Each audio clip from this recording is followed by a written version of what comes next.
Hello বন্ধুরা, আমি অনু update with অনু চ্যানেলে তোমাদের স্বাগত। আমি চলে এসেছি কথা সিরিয়ালের আপডেট নিয়ে। কথা সিরিয়ালে দেখা যাচ্ছে তেতো চা খেয়ে কাস্টমাররা খুব রেগে যায়, তাই কাস্টমারদের শান্ত করবার জন্য কথা স্পেশাল চা খাওয়ায় ফ্রিতে।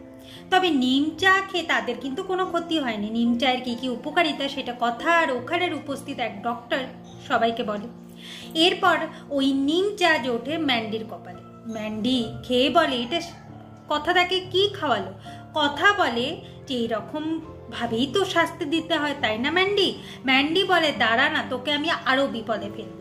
এইদিকে শ্বাস নেওয়া হয়ে যাওয়ার পর জানতে পারে যে তার টি লাউঞ্জের মেনুতে হার্বাল কফি অ্যাড হয়েছে, যেটা আবার এভির কাছ থেকে পারমিশন না নিয়েই হয়ে গেছে। তারপর কথা যে একটা ছোট ভুল করেছে সেটাও ম্যান্ডি এভিকে জানিয়ে দেয়। তবে ম্যান্ডি চায় কথা যেন সবসময় বাইরে থাকে, তবে তো কথাকে বিপদে ফেলতে পারবে। তবে এই ম্যান্ডির এই এভির গা ঘেসে ঘেসে বসার অভ্যাসটা যাচ্ছে না। এভি যত তাকে দূরে বসতে বলছে তত ম্যান্ডি এভির কাছাকাছি থাকবার চেষ্টা করছে। এইদিকে এভি তো টায়ার্ড হয়ে ঘুমিয়ে পড়েছে। কথা ভোরবেলা বাড়ি আসে, দিয়ে দেখে যে এভি ঘুমাচ্ছে আর এভির ফোন বাজছে। এভির যাতে ঘুম নষ্ট না হয় তাই এভির ফোনটা সাইলেন্ট করে দেয়। এরপর এভি ঘুম ভাঙে, তারপর সে কল অ্যাটেন্ড করে আর কি আজকে ক্লাস হবে সেগুলো সব ঠিক করে ফেলে। এর মধ্যে কথা চা নিয়ে এসে হাজির হয়।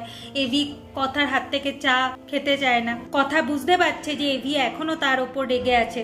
এরপর এভি ইনডাইরেক্টলি কথা শোনাতে থাকে যে তার কাছ থেকে পারমিশন না নিয়ে হার্বাল কফি অ্যাড হয়ে যাচ্ছে, কত কিছু চা অ্যাড হচ্ছে, কোনো পারমিশন নেওয়ার প্রয়োজন মনে করছে না কথা। এর মধ্যে ওয়েটারের ফোন চলে আসছে কথার কাছে। এই ওয়েটারদের সাথে কথা বেশি কথা বলছে বলেও এভি একটু জেলাস ফিল করছে। এরপর কথা এভির জন্য কোনো শার্ট বার করে দিলে এভি সেটা নিচ্ছে না। এভি তার নিজের ইচ্ছা মতো শার্ট পরছে, যা কথাকে খুবই কষ্ট দিচ্ছে। কথা এবার মনে মনে ভাবছে যে মশাই, আপনি আমাকে এতটা ভুল বোঝেন যা আমার পছন্দের কোনো কিছুই আপনার পছন্দ হচ্ছে না।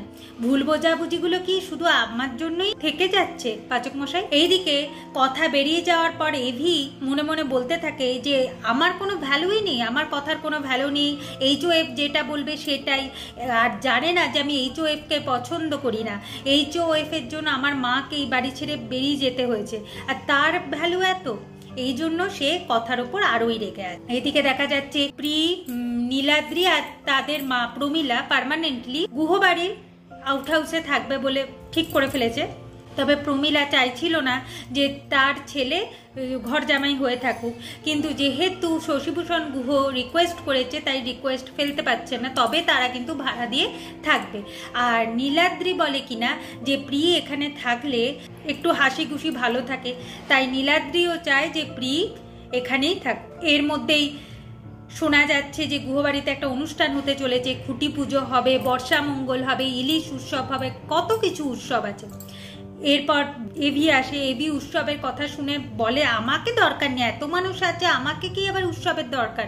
তোমরা সবাই মিলে উৎসবটা করে ফেলো। আগামী পর্বে দেখা যাচ্ছে যে এখন হার্বাল কফি কিভাবে বানাতে হয় সেটা কথা টি লাউঞ্জে গিয়ে লাইভ করছে, যেটা দেখে সবাই অবাক হয়ে যায়। এভি ভাবে যে কথা আবার ওখানে গিয়ে লাইভও শুরু করে দিয়েছে, যদি কিছু ভুল হয় সেই নিয়ে সে বেশ ভালোই চিন্তিত। এভাবে আজকের পর্বটা শেষ হয়ে যাচ্ছে। আশা করি আজকের পর্বটা তোমাদের ভালো লাগবে। ভিডিওটা দেখবার জন্য আর আপডেট উইথ অনু চ্যানেলের পাশে থাকবার জন্য অসংখ্য ধন্যবাদ।